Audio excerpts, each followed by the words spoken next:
Breaking news సిరియాపై భీకర దాడులతో విరుచుకుపడింది America. ISIS ఉగ్రవాద స్థావరాల టార్గెట్ గానే ఈ దాడులు జరిగినట్టుగా తెలుస్తోంది. బాంబుల వర్షం కురిపించింది. ఆపరేషన్ హ్యాక్ ఐ స్ట్రైక్ పేరుతో అమెరికా ఈ దాడులు చేసింది. గత నెల ఐసిస్ దాడిలో 3 అమెరికన్ సైనికులు మృతి చెందారు.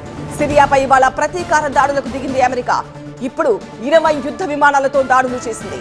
మొత్తం 35 ప్రాంతాలను ఎంచుకుని ఖచ్చితమైన టార్గెట్లను ఛేదించేలా బాంబులను వదిలారు. F-15, A-10 లాంటి అత్యాధునిక విమానాలు, MQ-9 డ్రోన్లతో విరుచుకుపడ్డారు.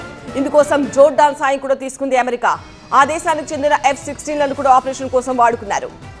ఇటీవల సిరియాలోని పాల్మీరాలో ఐసిస్ అమెరికా సైనికులను టార్గెట్ చేసింది. డిసెంబర్ 19న జరిగిన ఆ దాడుల్లో 2 అమెరికన్ సైనికులు, మరొక అమెరికన్ మరణించారు. ఇలాంటి ఐసిస్ అరాచకాలకు చెక్ పెట్టడానికి ఇప్పుడు వైమానిక దాడులు చేస్తున్నట్టు అమెరికా చెబుతోంది. అమెరికన్ సైనికులకు హాని తలపెడితే దానికి కారకులు ప్రపంచంలో ఎక్కడున్నా వెతికి మరీ చంపుతామని US central command team హెచ్చరిస్తోంది.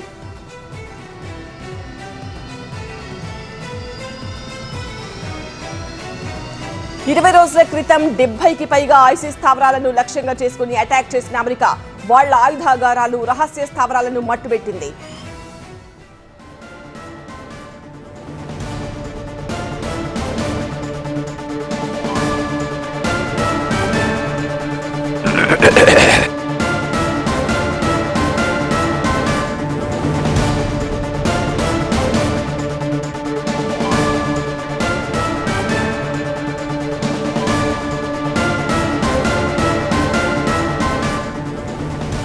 Breaking news సిరియాపై భీకర దాడులతో అమెరికా విరుచుకుపడింది. ఐసిస్ ఉగ్రవాదుల స్థావరాలే టార్గెట్ గా బాంబుల వర్షం కురిపిస్తోంది అమెరికా.